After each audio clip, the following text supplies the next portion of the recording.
pasangan Bacakada 2024. Polisi ringkus 3 bandar narkoba di Kabupaten Tanjung Jabung Timur.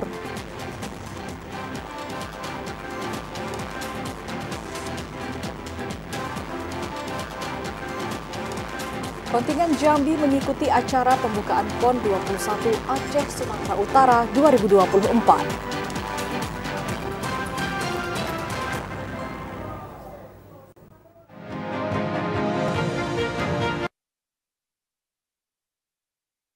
Terima kasih Anda masih menyaksikan Jambi hari ini, edisi Selasa 10 September 2024. Ya, selain 3 topik utama tadi, tim redaksi kami juga telah menyiapkan sejumlah informasi penting dan menarik lainnya untuk Anda. Bersama saya, Septinita. Dan saya Muafiq Azizah, inilah Jambi hari ini selengkapnya. Mengawali Jambi hari ini, Saudara, Komisi Pemilihan Umum Daerah KPUD Sarolangun saat ini sedang melakukan tahapan penelitian berkas perbaikan dari 5 pasangan calon bupati dan wakil bupati Sarolangun yang belum memenuhi syarat atau BMS. KPUD Sarolangun memastikan telah menerima seluruh berkas perbaikan syarat administrasi dari 5 pasangan bakal calon bupati dan wakil bupati Sarolangun yang mendaftar dari tanggal 27 hingga 29 Agustus 2024 kemarin. Batas waktu penyampaian informasi mengenai kelengkapan berkas administrasi pasangan calon sekaligus pengumuman hasil penelitian berkas pasangan calon dilakukan tanggal 14 September mendatang. Komisioner KPUD Sarolangun Divisi Teknis Penyelenggara Pemilu Ari Wibowo mengatakan, berkas yang sedang diteliti ini merupakan dokumen perbaikan dan merupakan tindak lanjut dari dokumen yang diserahkan saat pendaftaran yang sebelumnya dinyatakan belum memenuhi syarat. Proses penelitian yang sedang berlangsung mendapatkan pengawasan melekat dari jajaran Bawaslu. Pada tanggal 15 September sampai tanggal 21 September mendatang, KPU akan mengumumkan ke masyarakat berkas pasangan calon serta menunggu tanggapan dan masukan dari masyarakat. Sementara untuk penetapan pasangan calon akan dilakukan di tanggal 22 September 2024. Nah, untuk proses selanjutnya, ini setelah kami terima, nanti akan kami teliti. Setelah itu nanti akan kami umumkan dan juga nanti dalam proses pengumuman kami menunggu dari mungkin ada tanggapan dari masyarakat terkait persyaratan-persyaratan yang telah diajukan kepada kami. Penelitian berkas perbaikan berlangsung dari tanggal 9 September hingga 13 September. Jika dalam perbaikan masih ditemukan kekurangan dan kesalahan berkas administrasi, maka bakal pasangan calon tersebut akan dinyatakan gugur dan tidak memenuhi syarat. Edi Kusnadi, TVRI Jambi melaporkan. Saudara, KPU Kota Jambi telah menerima berkas perbaikan pasangan bakal calon wali kota dan wakil wali kota Jambi. KPU juga minta tanggapan masyarakat terkait keaslian dan kesesuaian dokumen.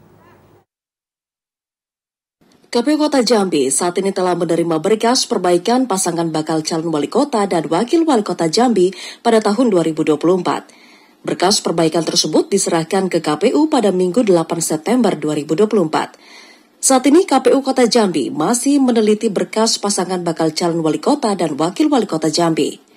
Pada penelitian berkas, KPU meminta tanggapan dari masyarakat terkait keaslian dan kesesuaian dokumen. Ketua KPU Kota Jambi Deni Rahmat mengatakan, pasca tanggapan masyarakat, pihaknya akan mengumumkan pasangan calon pada tanggal 22 September mendatang. Kemudian akan dilanjutkan dengan penetapan nomor urut pasangan calon kepala daerah. Hasil dari verifikasi administrasi kemarin, KPU Kota sudah menyampaikan kepada RU untuk dilakukan perbaikan. Jadi perbaikannya itu sampai tanggal 8 kemarin. Alhamdulillah masing-masing pasangan calon sudah melakukan perbaikan. Selanjutnya KPU Kota akan melakukan verifikasi administrasi kembali dan melakukan masukan dan tanggapan masyarakat akan segera dilaksanakan. Terakhir nanti di tanggal 22 adalah penetapan. Deni Rahmat juga mengatakan perbaikan berkas dokumen yang dilakukan oleh bakal calon kepala daerah seperti kesesuaian data, baik nama dari pasangan calon maupun data administrasi lainnya. Joko, TVRI Jambi, melaporkan. Jajaran Badan Pengawas Pemilu Kabupaten Sarolangun meminta dan mengingatkan kepada jajaran penyelenggara pemilu untuk memberikan pelayanan terbaik dan adil kepada semua peserta pasangan calon bupati dan wakil bupati Sarolangun yang maju dalam Pilkada serentak tahun 2024. Pelayanan yang adil, seimbang, dan sama kepada semua bakal pasangan calon bupati dan bakal calon wakil bupati Sarolangun dalam setiap tahapan menjadi salah satu kunci terjaganya integritas penyelenggara pemilu yang aman, damai, dan lancar. Koordinator Divisi Penanganan Pelanggaran dan Penyelesaian Sengketa Badan Pengawas Pemilu Kabupaten Sarolangun, Aspriyadi mengatakan, selain melakukan pengawasan melekat dalam tahapan penelitian berkas administrasi pasangan calon yang sedang berlangsung, pihaknya juga fokus melakukan pengawasan dan memastikan jajaran KPUD Sarolangun memberikan pelayanan yang setara di setiap tahapan seperti layanan helpdesk serta proses komunikasi dan koordinasi kepada semua pasangan calon. Selain itu, Bawaslu juga meminta semua partai politik pengusung pasangan calon maupun liaison officer atau penghubung paslon independen untuk bisa menjalankan semua prosedur serta ketentuan yang tertuang dalam peraturan KPU. Tidak ada yang dikatakan indikasi rawan tersebut. Makanya kami berharap kita sama-sama menjaga proses demokrasi ini, proses pemilihan Pilkada 2024 ini berjalan dengan baik. Kami menjaga Bawaslu Sarolangun juga berharap kepada seluruh elemen masyarakat maupun tim fasilitas pengawasan untuk melakukan pengawasan secara aktif sehingga seluruh proses tahapan yang sedang berjalan di KPUD Sarolangun berjalan dengan baik dan tidak menjadi persoalan yang bisa menimbulkan gejolak di tengah masyarakat. Edi Kusnadi, TVRI Jambi melaporkan. Komisi Pemilihan Umum Muaro Jambi melakukan pemetaan daerah rawan konflik, rendahnya partisipasi pemilih, dan daerah rawan banjir untuk Pilkada serentak tahun 2024. Pemetaan ini dilakukan agar pelaksanaan pesta demokrasi dapat berjalan aman dan lancar. Meski Komisi Pemilihan Umum Kabupaten Muaro Jambi belum menetapkan pasangan calon pada pemilihan kepala daerah serentak 2024, namun KPU telah memetakan daerah rawan konflik, rendahnya partisipasi pemilih pada pemungutan suara, dan daerah rawan bencana seperti banjir. Komisioner KPU Divisi Hukum dan Pengawasan Supriyadi mengatakan, untuk daerah rawan konflik pada Pilkada tahun ini terdapat di 2 desa, yakni Desa Tanjung Mandiri, Kecamatan Bahar Selatan, yang berbatasan langsung dengan Kabupaten Batanghari. Kemudian Desa Mendalo, Kecamatan Jaluko, yang berbatasan dengan Kota Jambi. Sedangkan daerah dengan partisipasi pemilih yang rendah terdapat di Desa Ladang Panjang, Kecamatan Sungai Gelam. Rendahnya partisipasi di desa tersebut dikarenakan jarak tempuh dari rumah warga ke TPS yang jauh. Sementara untuk daerah rawan bencana banjir terdapat 3 kecamatan, yakni Kecamatan Kumpeh, Taman Rajo, dan Kecamatan Sekernan. Memastikan bahwa pemilih yang secara de jure yang memiliki identitas kependudukan Muaro Jambi terakomodir di daftar pemilih Muaro Jambi. Kemudian untuk pemilih yang tidak memiliki identitas kependudukan Muaro Jambi, ya tidak kami masukkan ke dalam daftar pemilih Muaro Jambi. KPU mengimbau kepada seluruh masyarakat untuk bersama-sama mensukseskan pilkada tanpa adanya gesekan dan dapat menggunakan hak pilihnya. Azam Afnan, TVRI Jambi melaporkan. Menjelang Pilkada 2024, terdapat 4.900 pemilih pemula di Merangin yang belum melakukan perekaman kartu tanda penduduk elektronik. Hingga saat ini, yang sudah terekam baru 125 orang atau 2%. Dinas Kependudukan dan Pencatatan Sipil Disdukcapil Kabupaten Merangin mengungkapkan bahwa terdapat 4.900 pemilih pemula di daerah tersebut belum melakukan perekaman kartu tanda penduduk atau KTP elektronik. Saat ini ribuan pemilih pemula tersebut tengah dilakukan upaya jemput bola ke lokasi yang telah dikoordinasikan oleh camat, kepala desa dan kepala sekolah menengah atas sederajat. Pelaksana tugas Kepala Disdukcapil Merangin, Andri Fransusman menjelaskan, jumlah total keseluruhan pemilih pemula sebanyak 5.025 orang, beberapa di antaranya terdapat data anomali atau NIK yang tidak aktif. Hingga saat ini yang sudah terekam baru 125 orang atau 2%. Dan untuk pencetakan belangko KTP, kita kemarin sudah minta dari Provinsi 1.000, kemudian juga dari dari pusat kemarin kita dibantu oleh Pak Dirjen Dukcapil itu 5.000. Jadi alhamdulillah ini udah ada standby 6.000. Guna mengejar target perekaman 100% hingga Pilkada 27 November 2024 nanti, Disdukcapil Merangin juga mengoptimalkan 9 perangkat perekaman di 9 kecamatan, 1 unit line mobile, dan 1 unit di kantor dinas Dukcapil.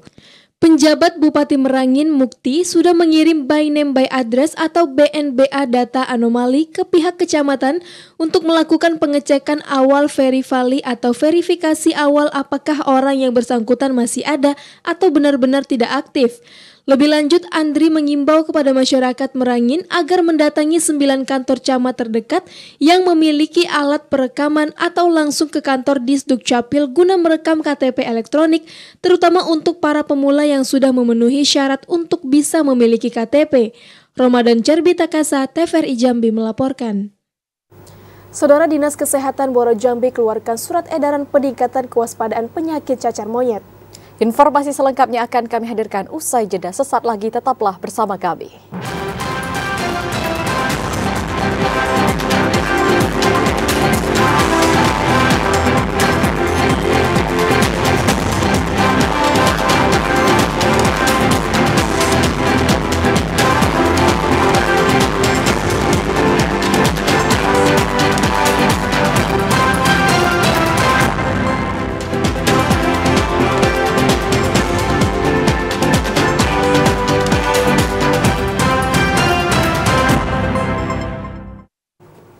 Terima kasih Anda masih menyaksikan Jambi hari ini. Saudara, aktivitas truk angkutan batu bara yang melintas di jalan umum menjadi persoalan di tengah masyarakat. Bahkan masyarakat mempertanyakan ketegasan aturan yang dikeluarkan pemerintah daerah. Truk angkutan batu bara saat ini sudah begitu leluasa melintas di jalan umum, tepatnya di ruas Jalan Lintas Sumatera Muara Bulian Tembesi saat malam hari. Sayangnya aktivitas truk batu bara itu sangat berbenturan dengan aturan yang dikeluarkan pemerintah Provinsi Jambi terkait larangan melintasnya truk batu bara di jalan umum. Bahkan kondisi ini pun turut menjadi pertanyaan warga terkait ketegasan pemerintah terhadap instruksi Gubernur Jambi tersebut. Salah seorang pengendara roda 2, Pendi, mengatakan kembali beroperasinya kendaraan truk mengangkut hasil tambang itu cukup menghambat arus lalu lintas akibat volume kendaraan yang begitu banyak. Tidak hanya itu, aksi sejumlah oknum sopir batu bara yang kerap melaju dengan kecepatan tinggi membuat pengendara lain khususnya roda 2 khawatir saat melintas di malam hari. Sedangkan yang lain banyak terganggu di perjalanan terhambat. Ada apa sebaliknya dengan batu bara ini? Warga sekaligus pengendara pun berharap persoalan batu bara tersebut dapat segera diselesaikan dan pemerintah Provinsi Jambi harus benar-benar tegas dalam menegakkan aturan. Ade Juniawan, TVRI Jambi melaporkan.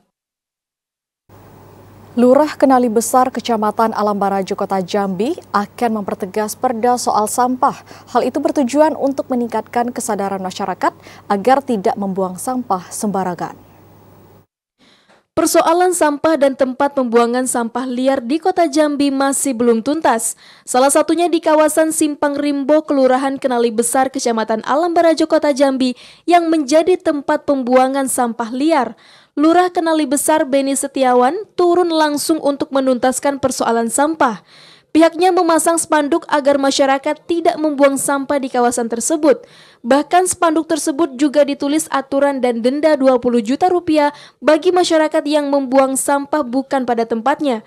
Diharapkan hal tersebut dapat meningkatkan kesadaran masyarakat agar tidak membuang sampah sembarangan. Ya, kedepannya tentu penerapan perda ini akan lebih kami pertegas agar masyarakat ini sadar atas penyalahgunaan tempat pembuangan sampah. Guna mencegah masyarakat membuang sampah bukan pada tempatnya, Lurah Kenali Besar memasang ban di kawasan tersebut dan ditanam dengan pohon maupun bunga. Joko, TVRI Jambi melaporkan. Saudara, 169 titik panas terdeteksi di Jambi. Titik panas itu ditemukan petugas sejak 2 hari terakhir di sejumlah kabupaten kota dalam wilayah Provinsi Jambi. Dan untuk mengetahui informasi selengkapnya, kita akan terhubung dengan kontributor TVRI Jambi, Asyar. Halo Asyar, selamat sore. Asyar, Ya, hujan selamat yang sore. terjadi beberapa hari terakhir apakah mempengaruhi jumlah titik panas di Provinsi Jambi, Asyar? Ya, terima kasih. Selamat sore pemirsa. Dapat saya laporkan, menurut data milik Badan Meteorologi, Klimatologi, dan Fisika Provinsi Jambi, sejak 2 hari terakhir terdeteksi adanya peningkatan titik panas di sejumlah kabupaten kota di Provinsi Jambi. 2 hari terakhir itu yakni pada tanggal 8 dan 9 September 2024, di mana pada tanggal 8 September 2024 terdapat setidaknya 160 titik panas yang terdeteksi oleh petugas BMKG Jambi. Dan tanggal 9 September 2024 terdapat setidaknya 9 titik panas yang terdeteksi di Provinsi Jambi. Dari 2 hari tersebut ditemukan adanya jumlah titik panas yang tersebar di sejumlah kabupaten kota. Yang terbanyak ditemukan petugas di Kabupaten Muaro Jambi sebanyak sekitar 76 titik panas, dan disusul oleh Kabupaten Tanjung Jabung Timur 40 titik panas, Sarolangun 11 titik panas, Tebos 13 titik panas, Merangin 7 titik panas, 5 titik panas, Tanjung Jabung Barat 4 titik panas, dan 1 titik panas ditemukan di Sungai Penuh. Adapun titik panas ini terdeteksi petugas BMKG Jambi melalui satelit Terra dan satelit NOAA. Demikian. Baik, Asyar, selanjutnya bagaimana perkiraan cuaca di Provinsi Jambi dalam 1 pekan ke depan? Ya, menurut data yang dikeluarkan oleh BMKG Jambi mendeteksi dengan saat ini masih dalam puncak musim kemarau, di mana diprediksi hingga beberapa hari ke depan jumlah kabupaten kota di Provinsi Jambi akan dilanda hujan dengan intensitas sedang hingga lebat, disertai petir dan angin kencang. Meski jumlah kabupaten kota di Provinsi Jambi diprediksi akan dilanda hujan, namun potensi kebakaran hutan dan lahan di Provinsi Jambi masih dapat terjadi. Masyarakat juga dihimbau kepada seluruh masyarakat agar tidak meluas lahan dengan cara membakar hal ini, karena akan dapat membahayakan diri sendiri maupun lingkungan sekitar. Demikian. Baik, Asyar, terima kasih atas laporan Anda. Selamat sore dan selamat kembali bertugas. Saudara, Dinas Kesehatan Muaro Jambi telah mengeluarkan surat edaran tentang kewaspadaan terhadap penyakit cacar monyet. Semua puskesmas diminta untuk memantau dan menyebarluaskan gejala cacar monyet di tengah masyarakat.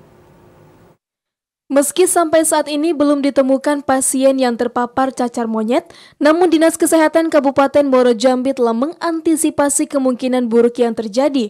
Pasalnya di Pulau Sumatera telah ditemukan kasus cacar monyet. Untuk mengantisipasi penularan penyakit Mpox atau cacar monyet, Dinkes telah mengeluarkan surat edaran tentang peningkatan kewaspadaan terhadap cacar monyet bagi seluruh puskesmas di Kabupaten Muaro Jambi. Dalam surat edaran tersebut disampaikan seluruh tenaga kesehatan dapat memantau dan melaporkan temuan kasus kepada Dinkes, kemudian menyebarluaskan informasi tentang cacar monyet kepada masyarakat. Kadinkes Afif Udin mengatakan untuk resiko kematian pasien yang terpapar cacar monyet yakni 3-6%. Sedangkan gejala pasien cacar monyet diantaranya pembengkakan kelenjar getah bening, kemudian munculnya ruam pada kulit yang biasanya terjadi 1 hingga 3 hari setelah mengalami demam.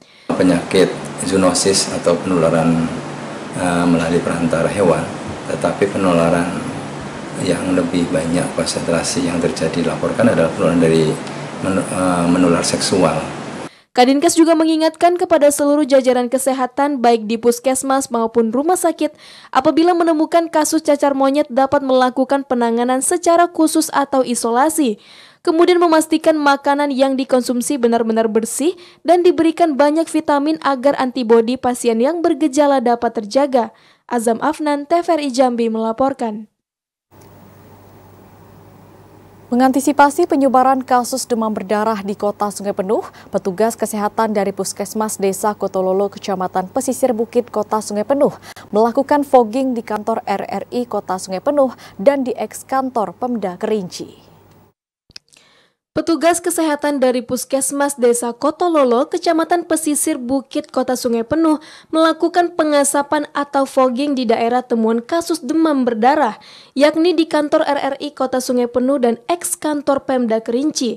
Hal ini dilakukan untuk membasmi jentik nyamuk penyebab demam berdarah serta mengantisipasi timbulnya kasus baru penderita demam berdarah di Kota Sungai Penuh.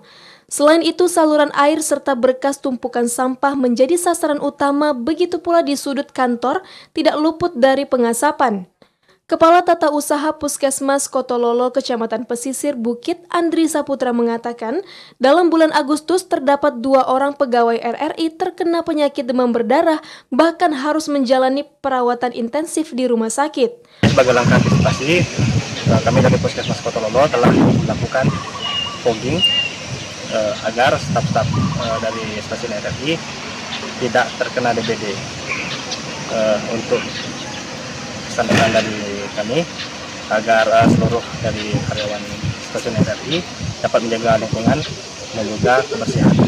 Warga juga diminta selalu menjaga kebersihan diri maupun lingkungan, serta membersihkan tempat penampungan air dan rutin memeriksa diri jika merasa adanya gangguan pada kesehatan. Fahlan, TVRI Jambi melaporkan. Sementara itu, Saudara, realisasi vaksin polio tahap kedua di Kabupaten Bungo mencapai 44.361 atau 84,8%. Dinas Kesehatan Kabupaten Bungo intens melakukan vaksinasi polio terhadap anak yang belum mendapatkan vaksin. Realisasi Pekan Imunisasi Nasional di Kabupaten Bungo tahap kedua baru 44.361 atau 84,8% dari 52.338 anak wajib vaksin. Kepala Dinas Kesehatan Bungo melalui Kabid Pencegahan dan Pengendalian Penyakit Dinkes Bungo Rahmat Fitri mengatakan, vaksin polio diberikan kepada anak berusia 0 hingga 7 tahun. Tak hanya di puskesmas dan pos Pinpolio, pemberian vaksin polio juga dilakukan di sekolah-sekolah. Untuk mencapai target 100%, Dinkes melalui puskesmas dan pos Pinpolio intens melakukan pemberian vaksinasi Pinpolio kepada anak-anak dengan mendatangi sekolah-sekolah. Untuk pelaksanaan polio di Kabupaten Bungo pada tahap pertama kita sudah baru mencapai 85,5% dengan sasaran 52.338 sasaran atau anak atau bayi yang tervaksinkan vaksin polio baru 44.755 anak atau bayi. Rahmat Fitri menambahkan, masih adanya orang tua yang tidak mengizinkan anaknya untuk divaksinasi menjadi kendala bagi Dinas Kesehatan untuk memberikan vaksinasi polio pada anak-anak. Muhriandi, TVRI Jambi melaporkan. Gubernur ajak Dewan Provinsi yang baru dilantik untuk bangun kolaborasi positif bersama pemerintah provinsi. Informasinya akan kami hadirkan usai jeda. Tetaplah bersama kami di Jambi hari ini.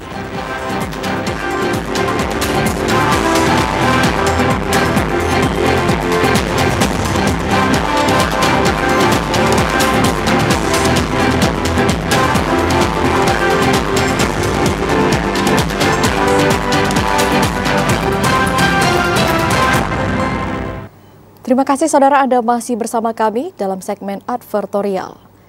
Pasca resmi dilantik, Gubernur Jambi Al-Haris mengajak anggota DPRD Provinsi Jambi periode 2024-2029 dapat membangun kolaborasi positif bersama pemerintah Provinsi Jambi untuk mewujudkan percepatan pembangunan daerah.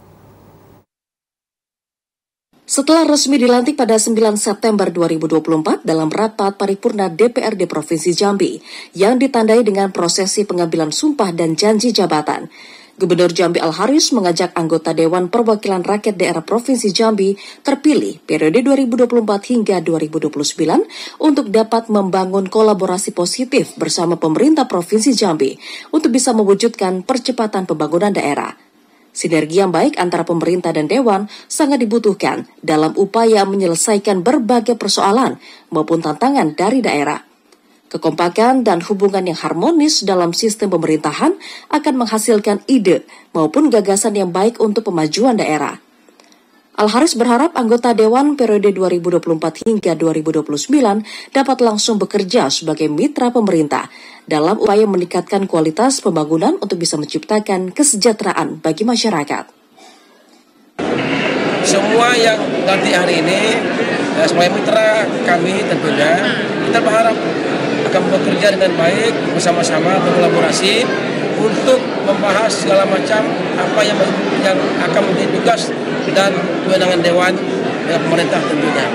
Intinya adalah kita ingin Jambi dengan kekompakan Dewan dan pemerintah bisa membangun Jambi dengan baik, dengan harmonis, menghasilkan ide-ide dan pikiran yang baik dalam rangka untuk kemajuan Jambi selama 5 tahun ke depan.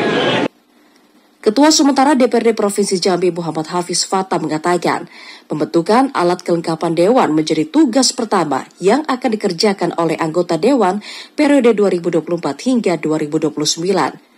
Setelah dipilihnya ketua dan wakil ketua termasuk dengan pengisian susunan komisi DPRD, Dewan akan langsung bekerja secara optimal untuk bisa membantu pemerintah menyelesaikan persoalan daerah. Ya tentunya menjadi catatan kami bersama dan tadi sudah kita catat tentunya nanti setelah ada pimpinan definitif yang baru akan menyusun AKD, lalu teman-teman DPRD akan diplot sesuai dengan komisinya masing-masing agar dapat bekerja secara fokus kepada bidangnya masing-masing. Ya, harapan kita semua berjalan lancar, waktu tidak terlalu lama sehingga tugas-tugas tadi yang sudah dititipkan oleh DPR yang lama dapat segera dikerjakan. Berdasarkan perolehan kursi hasil pemilu tahun 2024, Partai Amanat Nasional menjadi penguasa kursi DPRD Provinsi Jambi untuk periode 2024 hingga 2029 dengan total 10 kursi. Randy Arta, TVRI Jambi, melaporkan. Ditujukan untuk meringankan beban pendidikan bagi anak-anak kurang mampu dan berprestasi, serta mengoptimalkan kapabilitas para dosen, pemerintah Provinsi Jambi resmi mengumumkan 380 orang penerimaan program beasiswa Dumisake Strata 1 dan Strata 3 tahun 2024. Pemerintah Provinsi Jambi secara resmi telah mengumumkan nama-nama penerima program beasiswa Dumisake Strata 1 dan Strata 3 tahun anggaran 2024. Total ada 380 orang penerima program beasiswa tersebut. Dengan rincian 300 orang untuk kategori Strata 1, 75 orang untuk kategori Strata 3 dalam negeri, serta 5 orang untuk Strata 3 luar negeri. Sekretaris Daerah Provinsi Jambi Sudirman mengatakan, sebelum direalisasikan para penerima program beasiswa Dumisake akan terlebih dahulu melewati tahapan klarifikasi dari Kementerian Pendidikan. Tahapan ini dilakukan untuk mengantisipasi adanya penyelewengan maupun kecurangan dari setiap penerima manfaat program tersebut. Penerima beasiswa Strata 1 akan mendapatkan bantuan sebesar 15 juta rupiah per orang, sementara untuk beasiswa Strata 3 dalam negeri maupun luar negeri mendapatkan bantuan sebesar 40 juta rupiah per orang.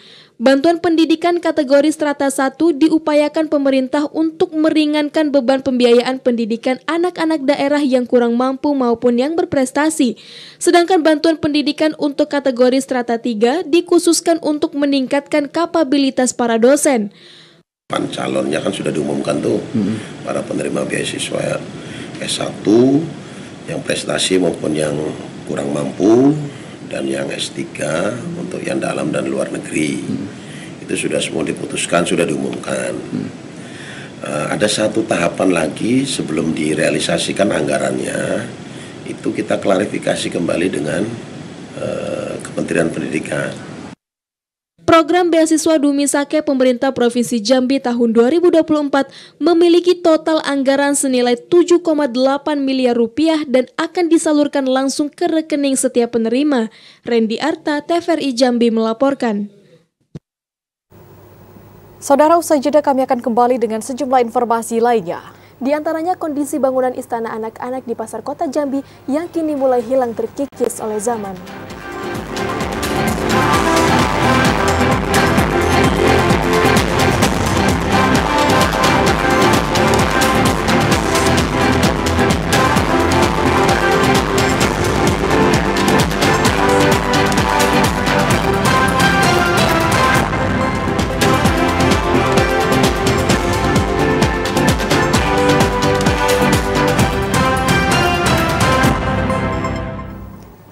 Terima kasih saudara, Anda masih bersama kami di Jambi hari ini.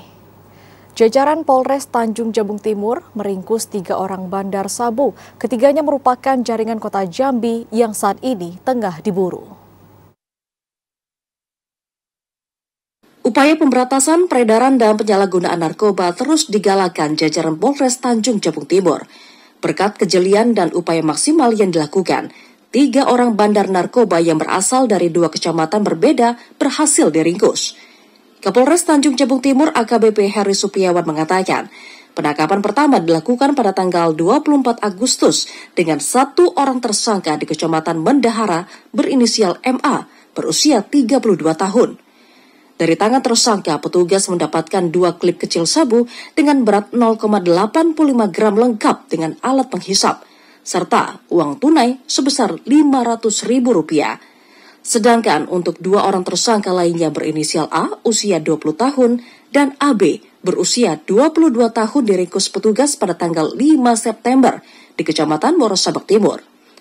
Dari tangan kedua tersangka, petugas mengamankan 50 butir pil ekstasi dengan berat 16,50 gram serta 1 unit telepon genggam.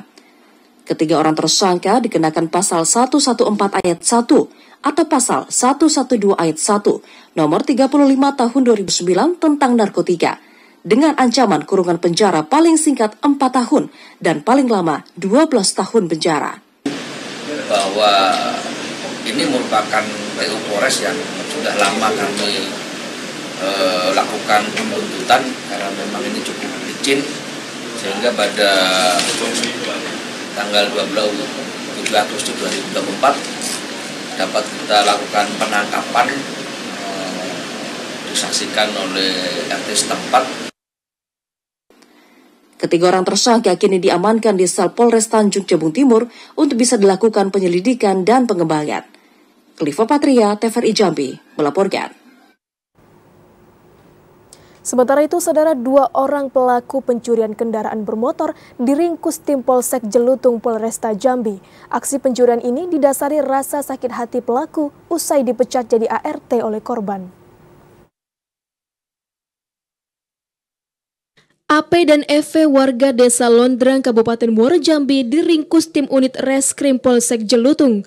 Keduanya diringkus polisi usai mencuri motor milik mantan majikannya bernama Budianto di Kelurahan Talangjau, Kecamatan Jelutung, Kota Jambi. Aksi pencurian kedua pelaku terekam kamera pengawas CCTV. Hasil penyelidikan polisi, insiden ini dilatar belakangi sakit hati pelaku AP yang dipecat majikannya. AP kemudian mengajak EV yang merupakan residivis dengan kasus yang sama untuk mencuri motor tersebut. Motor kemudian dijual pelaku di wilayah Kabupaten Batanghari. Sepeda motor tersebut mau kami dalami lagi, terpantau di unit di Batanghari. Berapa dijualnya, Pak? Belum tahu, masih dalam proses penyidikan. Uangnya dibagi 2 atau gimana? Uangnya dibagi dua. Uangnya dibagi dua. Pengakuan dari terlapor, uangnya dibagi 2. Untuk residivis ini kasus apa, Bang? Kasus yang sama. Curanmor 363 KUH pidana. Atas perbuatannya, kedua pelaku ditahan di rutan Mapolsek Jelutung. Keduanya dikenakan pasal 363 KUHP dengan ancaman 7 tahun penjara. Ari Haryono, TVRI Jambi melaporkan. Kasus pengerusakan Polsek Kumpeh Ilir berujung panjang. Polisi mendalami dugaan adanya penganiayaan tahanan di balik pemicu pengerusakan tersebut. Polres Muaro Jambi dan Polda Jambi terus mendalami kasus pengerusakan Mapolsek Kumpeh Ilir, Kabupaten Muaro Jambi. Saat ini polisi masih menunggu hasil autopsi dari Rumah Sakit Bayangkara. Hasil autopsi tersebut akan menentukan langkah yang diambil dalam proses penyelidikan di balik kejadian tersebut. Kedua oknum polisi berinisial Bribka A dan Brigadir P selain dikenakan dugaan pelanggaran etik, polisi juga menduga adanya indikasi penganiayaan di balik tewasnya tahanan polsek tersebut. Untuk autopsi belum keluar, jadi kami juga sama karena keterangan tersangka ini masih belum terbuka, memberikan keterangan belum benar-benar jujur pada kami, jadi kami menunggu hasil otopsi itu sebagai bahan pertanyaan kepada para pelaku tersebut. Untuk status sendiri 2 anggota kita ini seperti apa? Maksudnya statusnya dalam perkara. Sebagai kalau untuk sementara ini kami masih menggunakan penyidikan berjalan, namun kita belum menetapkan tersangka karena memang kan kita belum dapat fakta dari hasil otopsi. Kemudian kita sementara ini menggunakan juga karena yang bersangkutan anggota Polri, kita menggunakan pelanggaran juga kode etik yang pasti terjadi prosedur yang melanggar SOP, jadi kita tidak profesional, jadi kita kenakan kode etik dan kita gunakan dulu penempatan khusus. Sebelumnya, Polsek Kumpeh Ilir Kabupaten Muaro Jambi rusak parah usai diserang sejumlah warga pada Rabu malam lalu. Pengrusakan itu dilatar belakangi oleh tewasnya seorang tahanan berinisial A di dalam rutan Polsek tersebut. Menurut informasi, R tewas diduga akibat gantung diri menggunakan ikat pinggang. Namun pasca insiden tersebut, 2 oknum polisi diamankan penyidik Propam Polri buntut pengrusakan tersebut. Ari Haryono, TVRI Jambi melaporkan. Sementara itu, Saudara, Pusat Oleh-oleh Batanghari menjadi wadah untuk memfasilitasi pelaku UMKM mempromosikan setiap jenis produk lokal hasil karya masyarakat sekitar. Berbagai jenis makanan hingga batik dijajakan di Pusat Oleh-oleh tersebut. Berbagai jenis makanan ringan hasil olahan pelaku UMKM Batanghari saat ini sudah banyak diperjualbelikan di Pusat Oleh-oleh Batanghari di bawah binaan Dekranasda Kabupaten Batanghari. Selain produk makanan, berbagai bentuk ornamen kaligrafi, tas berbahan rotan, pakaian batik khas Batanghari, serta pernak-pernik lainnya juga dijajakan di Pusat Oleh-oleh tersebut dengan harga jual relatif terjangkau. Lokasi Pusat Oleh-oleh Batanghari yang berada di Jalan Sultan Taha atau tepatnya di kawasan wisata Tapah Malenggang, Muaro Jambi menjadi salah satu strategi pemerintah daerah untuk mengakomodir hasil karya para pelaku usaha kecil. Selain itu, upaya dilakukan juga untuk membangkitkan kesejahteraan UMKM yang selama ini masih cukup kesulitan dalam menjual produk olahan mereka. Ketua Dekranasda Batanghari Zulfa Padil mengatakan, keberadaan Pusat Oleh-oleh Batanghari juga bertujuan untuk memotivasi masyarakat, khususnya UMKM, agar lebih bersemangat dan kreatif dalam menciptakan berbagai jenis makanan maupun kerajinan sehingga memiliki nilai jual yang ekonomis. Arti tadi ini adalah untuk trigger yang mungkin supaya pelaku-pelaku UMKM yang ada di Kabupaten Batanghari ini bisa hidup, bisa sejahtera. Sementara itu, salah seorang pelaku UMKM Pasri mengatakan keberadaan Pusat Oleh-oleh Batanghari yang dinilai sangat membantu mereka dalam meningkatkan omset penjualan sekaligus menjadi solusi menaikkan kelas bagi para pelaku usaha kecil. Karena dengan disediakannya Pusat Oleh-oleh ini, kita para pelaku UMKM bisa menyalurkan produk kami di sini. Kami berharap besar, berharap banyak, semoga dengan semua ini bisa mengangkat kami sebagai UMKM, bisa lebih naik kelas, lebih barang kami bisa bila perlu bisa keluar daerah. Selain membantu memasarkan hasil produk lokal, tim Dekranasda juga ikut terlibat dalam memberikan pembinaan terhadap pelaku UMKM di Batanghari, mulai dari tingkat desa hingga kecamatan. Hal ini bertujuan agar semua produk yang dihasilkan memiliki ciri khas serta dapat menarik minat pembeli. Ade Juniawan, TVRI Jambi melaporkan. Istana Anak-anak merupakan salah satu tempat bersejarah, terutama bagi anak-anak pada era 80 hingga 90-an. Namun, kini lokasi itu hanya menyisakan kenangan karena telah terkikis zaman. Beginilah kondisi bangunan Istana Anak-anak yang berada di tengah kawasan Kecamatan Pasar Jambi, Kota Jambi. Bangunan yang sempat berjaya di era tahun 80-an hingga 90-an dengan sejumlah permainan anak-anak itu kini telah hilang terkikis oleh zaman dan hanya tersisa sejumlah penjahit pakaian yang berada di lantai 2. Meski tak ada lagi permainan, namun masih ada pelang bertuliskan Istana Anak-anak terpasang di depan gedung yang seolah menolak ditelan zaman. Selain itu, papan pengumuman juga masih ada dan menempel di tiang dinding yang berisikan informasi harga tiket tanggal 12 Desember tahun 1986. Salah seorang penjahit yang masih bertahan di Istana Anak-anak, Romi, mengatakan Istana Anak-anak merupakan sumber penghidupannya sejak puluhan tahun lalu. Namun keramaian anak-anak yang terjadi di era tahun 80-an hingga 90-an itu kini sudah tak ada lagi. Harapan tuh ya di atas nih dihidupkan lah gitu. Nah, aku mau dibuat usaha aku gitu, aku kuliner gitu kan. Bisa tuh diramaikan lagi pasar nih, itu lagi kemauan saya gitu nah kan.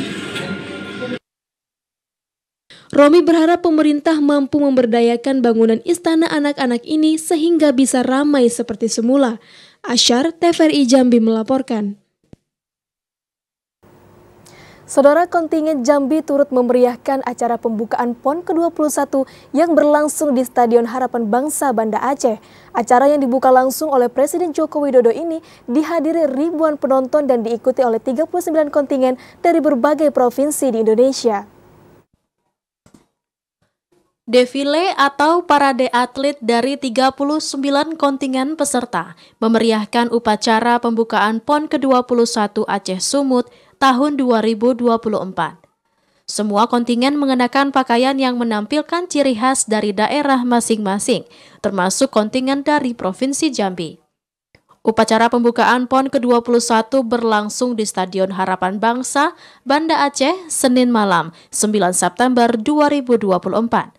Para atlet Jambi tampil dengan penuh semangat karena defile atau parade atlet menjadi salah satu momen yang paling dinantikan, di mana setiap kontingen memperkenalkan diri kepada para hadirin. Acara pembukaan PON ke-21 ini dihadiri dan dibuka langsung oleh Presiden Republik Indonesia Joko Widodo. Parade diawali oleh pengenalan dua maskot PON ke-21 Aceh Sumut tahun 2024, yakni Pomurah atau refleksi gajah, dan Matra atau merefleksikan harimau Sumatera. Acara pembukaan juga dimeriahkan dengan berbagai pertunjukan seni dan budaya, termasuk tarian tradisional serta penampilan kolosal tentang kisah heroik pahlawan perempuan Aceh, yakni Laksamana Malahayati, yang diperankan oleh ribuan anak-anak Aceh. Tak hanya seni dan tradisi, artis papan atas Indonesia, penampilan marching band, serta penampilan musisi tanah air ikut memeriahkan pembukaan PON ke-21 tahun 2024. Ketua Umum KONI Provinsi Jambi Budi Setiawan mengatakan, dengan semangat yang tinggi, kontingen Jambi siap menghadapi berbagai pertandingan di PON ke-21 Aceh Sumut tahun 2024.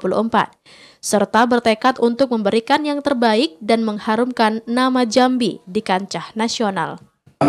Kontingen Provinsi Jambi ada 217 yang ikut PON 21 ini terbagi dua di Banda Aceh dan di Medan, dan saya melihat atlet-atlet kita sudah sangat siap, baik itu di mental, fisik, dan siap akan juara untuk memberikan yang terbaik buat masyarakat Jambi. Pada PON ke-21 Aceh Sumut tahun 2024 ini, kontingen Jambi mengirimkan 217 atlet yang mengikuti 34 cabang olahraga, masing-masing 17 cabur di Aceh dan 17 cabur di Sumatera Utara. Andri Wijaya, TVRI Jambi, melaporkan. Kontingen Jambi menunjukkan optimisme tinggi dalam menghadapi PON ke-21 yang diselenggarakan di Aceh dan Sumatera Utara. Dengan persiapan yang matang dan semangat juang yang tinggi, mereka yakin dapat meningkatkan peringkat dan meraih lebih banyak medali dibandingkan PON sebelumnya. Informasi selengkapnya akan dilaporkan reporter TVRI Jambi Andri Wijaya langsung dari Provinsi Aceh. Selamat sore, Andri. Apa strategi utama yang diterapkan oleh kontingen Jambi untuk meningkatkan perolehan medali di PON ke-21 Aceh Sumut tahun 2024 ini? Baik, terima kasih Septi. Pemirsa, kontingen Provinsi Jambi sangat optimis dalam menghadapi Pekan Olahraga Nasional ke-21 tahun 2024 yang diselenggarakan di Provinsi Aceh dan juga Provinsi Sumatera Utara. Pemirsa, hingga hari ini, Selasa 9 September 2024, kontingen Jambi telah berhasil mengumpulkan sebanyak 14 medali, terdiri dari 3 medali emas, 5 medali perak, dan 6 medali perunggu. Pemirsa, untuk medali emas berhasil diraih oleh atlet senam dan 2 medali emas lagi diraih oleh atlet cabang olahraga angkat besi.